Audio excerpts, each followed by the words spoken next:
Hey guys, today I'm working on this Volvo VNL with the D13 engine.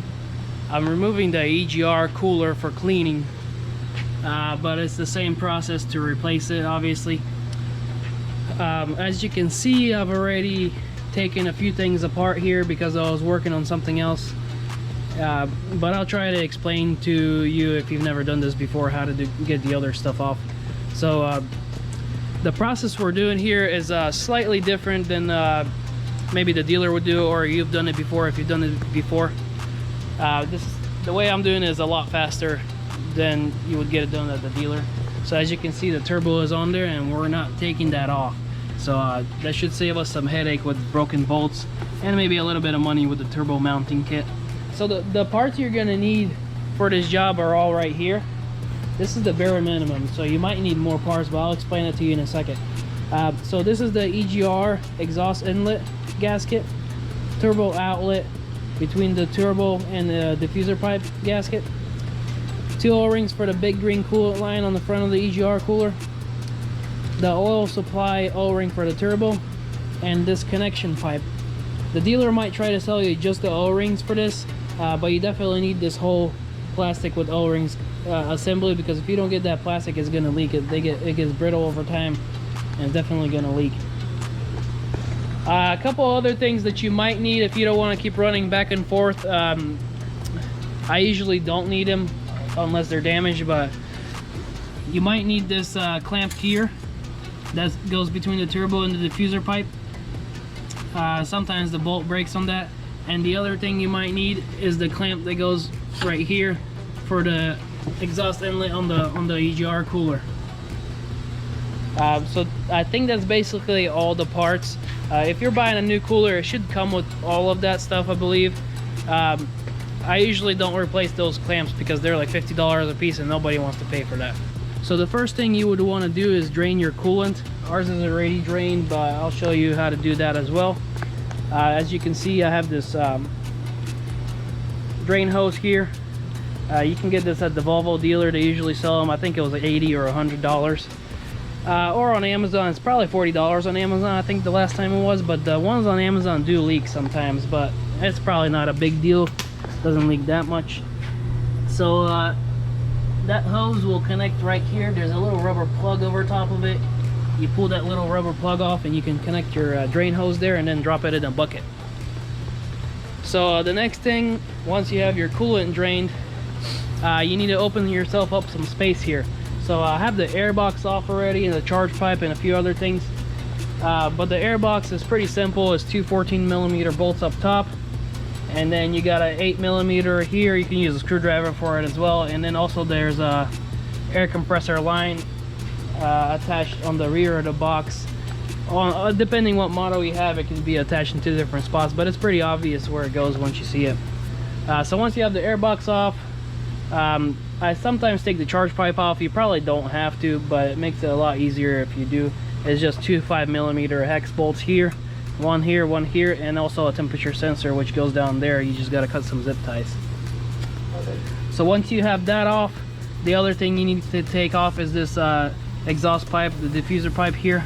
It's also a 5mm hex bolt here for that clamp, and then you just use a screwdriver or a small pry bar to pull the clamp off, and then you'll have to, sometimes they get pretty stuck on there, so you have to tap it with a mallet or a hammer to get it off the back of the turbo there. Once that's off, the next thing you want to do is remove this pipe here. Mine is already removed, but it's just a 10mm socket here for the clamp. Some trucks have an 8mm. Once you have that one off, so sometimes if you haven't had this off in a long time, it'll be pretty stuck on there, so you'll need like an O-ring picker or a screwdriver to kind of break it loose back there, and then when you twist it real hard, it should break loose. It'll be pretty hard to pull it off if it's dry there, so you kind of just bend it this way and pull it real hard and it'll slide off. So the next thing after this would be this coolant line here. This coolant line here, you just got a 10mm here. You can pull it off only on top if you want, but which is what I usually do. I leave this pipe on and then take it off later. But if it does get in your way, you can take it off now. This pipe can be pretty hard to take off if it hasn't been taken off in a while as well. You'd want to put a pry bar in here. Just be careful not to break this pipe or chip anything here. I wouldn't be trying to push on here. I'd get a pry bar maybe up against this bolt like this and pull it out. And once it comes out a little bit, you can kind of twist it down if you're not pulling it all the way out. So let's go ahead and do that.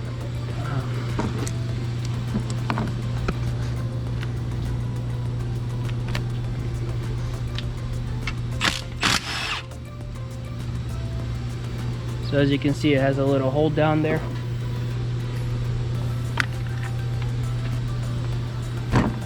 So once that's off, you can just pull this pipe out. See, this one's I can't pull it out like that. So I'm gonna grab a pry bar real quick. And I think the best way to do it is just stick it right here. Don't do it too hard, you might damage the aluminum behind it there. So I'll just kind of lightly do it. And once it bends to the side like that a little bit, I'll do it from the opposite end. Like that. So now that pipe is out, we can just pull it down like this. It shouldn't get in the way pulling it out, but if it does for you, you can go ahead and remove that. That should be easier to take it off there.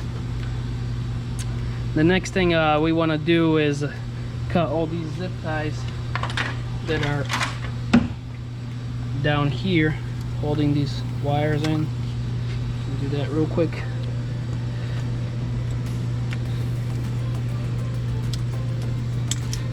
Depending on who's worked on your truck before, some things can be missing.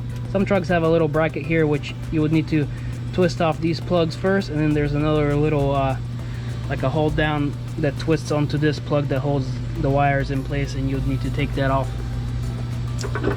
So we're gonna go ahead and do that. This one just has zip ties. You might have already cut some of these when you were removing the charge pipe. So if you had already removed the charge pipe, the only thing you have here is the two wires you want to pull back out of the way. Kind of. And then the next thing you have is the turbo supply line.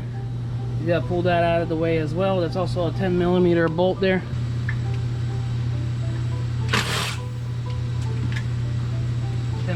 Bolt. Remove that pipe, the supply line. Should come out easy. Kind of tuck it back under the frame there. Depending on your model of truck, this one is a 2018. You're gonna have to remove this hose out of the way. It's a coolant line to the turbo actuator. If you have a 2017 and older truck, the line will go up over top here and kind of go under here, and it shouldn't get in the way. On the newer models with the VGT, obviously this procedure is a little bit different on turbo compounding, but on the VGT 2018 and newer trucks, you have this coolant line here. You want to take that off, and on both sides just completely take that line off so it's not in the way. So we're going to go ahead and do that. It's a 14mm banjo bolt there. And the other side is just a 14mm as well.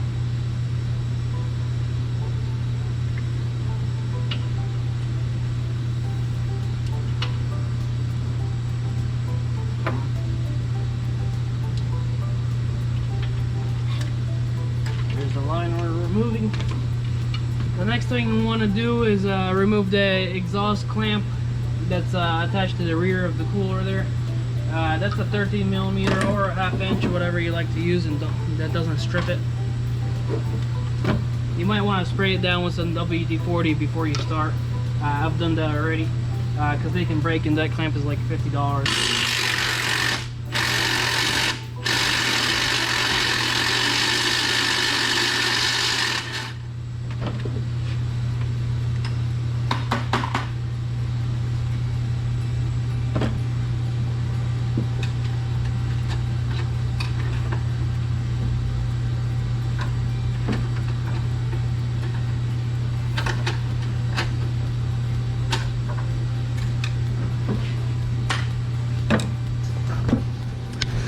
Alright, so now we have basically everything off. Our EGR cooler is almost ready to come off.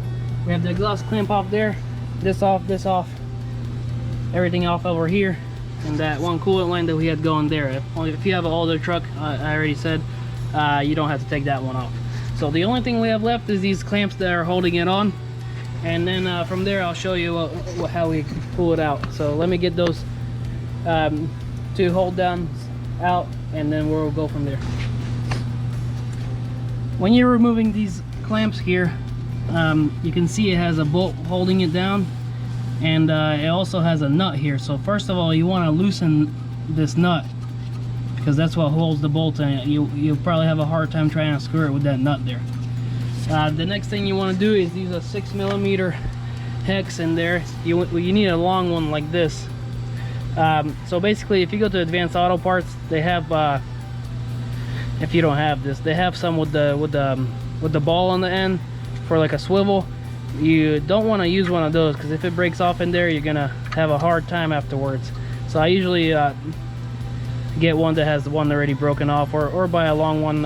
It's hard to find some that are really long like this, and make it the right size. And you want to make sure you kind of tap it in there with a hammer, because there could be rust and dirt and junk in there that could cause you to strip this. So once that nut is loose, you can go ahead and unscrew this, and it should come out pretty easy.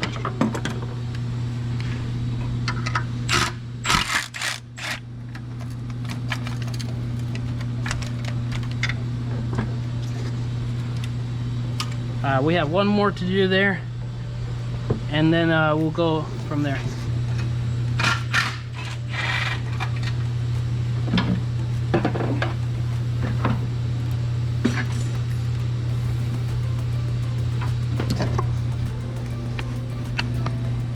Once you have those clamps unscrewed, you can pull them back. There's a little like a spacer bracket kind of thing right here.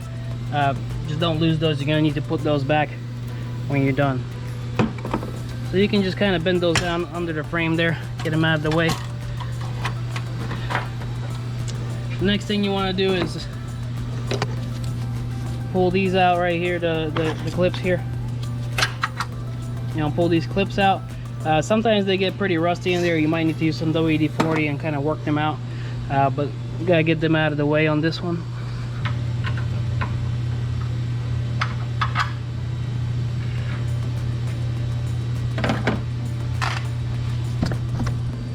Alright, now we have everything off around the EGR cooler. The EGR cooler is almost ready to come out.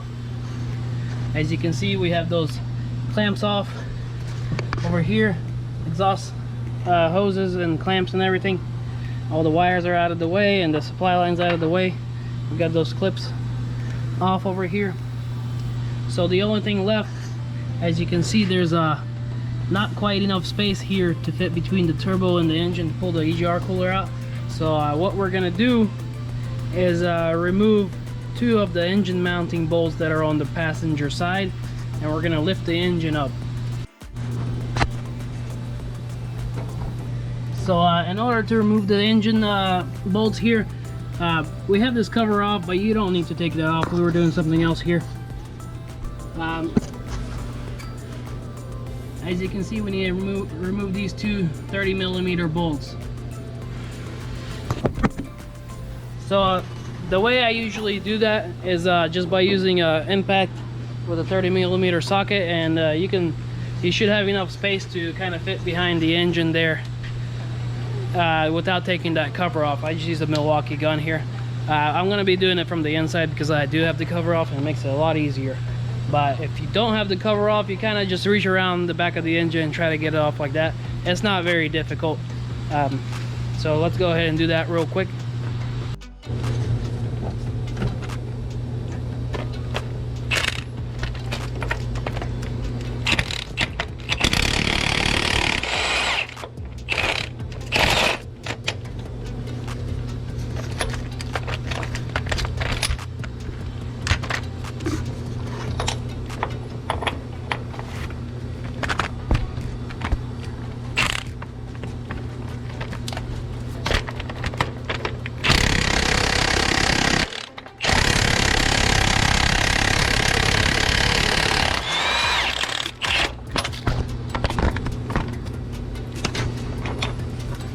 So as you can see here, we got the 2 bolts unscrewed.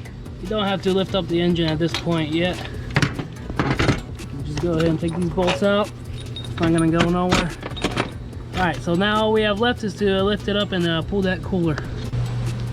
Alright guys, so the only thing we have left to do is to lift up the engine, kind of tip it on its side so we can have some space to get the EGR cooler out. So the way I do it is, it can be a little bit risky.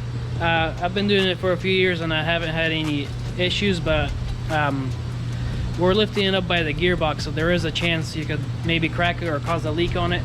So if you don't like to have the chance of issues with your gearbox, you might want to find a different lifting point.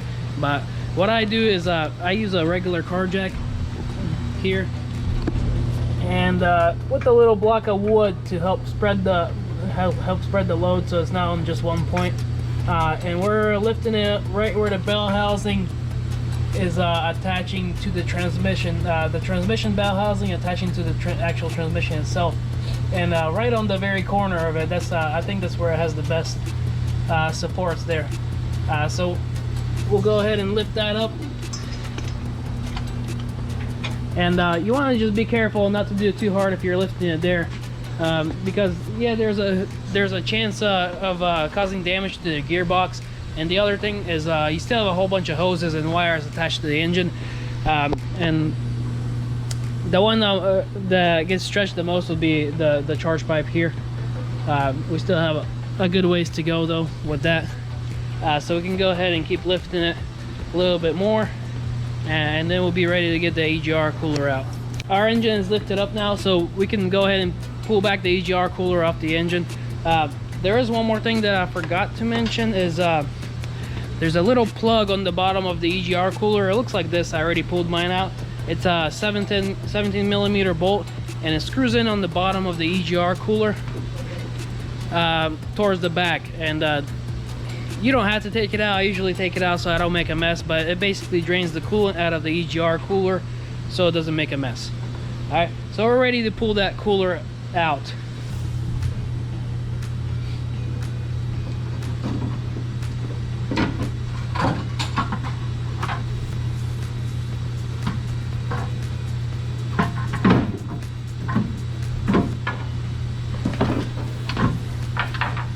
Alright, so you just gotta make sure everything is out of the way. You kind of pull it back, and then kind of twist it up sideways like this, and this should fit right out there.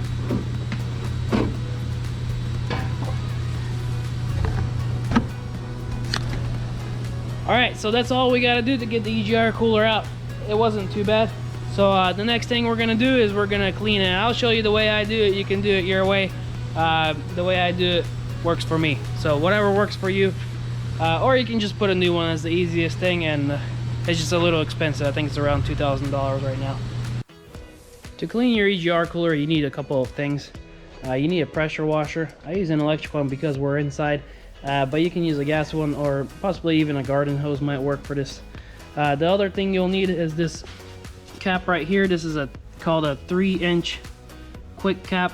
You can get it at Lowe's or Home Depot in the plumbing department. And the last thing you'll need is some degreaser. I use Purple Power degreaser. This 5-gallon bucket will run you about $30 or so, but you only need about a gallon or two to get the job done. So you start off by pressure washing the EGR cooler until the water comes out clear. You want to do both ends and make sure the water comes out pretty clear. That way you can get most of the junk out of the EGR cooler before you fill it with a degreaser. And once you've done that, you can put this cap on and tighten up the clamp, and then you can stand up the EGR cooler, maybe put something beside it so it doesn't fall over, and then you can fill up the EGR cooler completely full with the degreaser, and let it sit for at least a few hours. Overnight is best, but at least a few hours. And once you've done that, you can wash all that out until the water comes out clear again, and that should be it. If your EGR cooler is very dirty, you can try to do that second step again, and that's all you got to do for the cleaning. It should come out pretty clean. I'm going to show you how this one looks like inside here. It's kind of hard to see, but this one is pretty bad. I'm not sure if you guys can see that there. This truck has some piston rings that were incorrectly installed, so it was using a lot of oil and clogging up the EGR cooler.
Alright, so here's the EGR cooler after cleaning.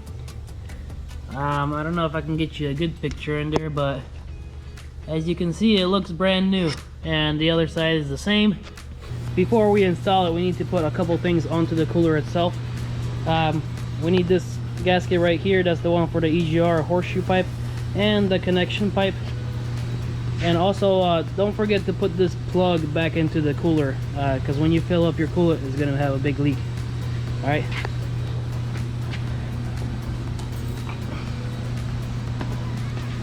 So this little gasket here, you can just kind of put it in there, and it should hold itself in place. There's not really any space to install it once the EGR cooler is in, unless you want to remove the horseshoe pipe. And then this connection pipe, you want to put a little bit of coolant onto the O-ring to help it slide in a little better. You can probably use oil, but I'm pretty sure the Volvo recommends using coolant. And then you can just slide that in there. Alright, once that's in there, we can go ahead and put this plug in. Okay, with the gasket and the connection pipe and that plug back in, we're ready to put the EGR cooler back into the truck. Don't forget to put a little bit of coolant onto this O-ring right here to help it slide in easier.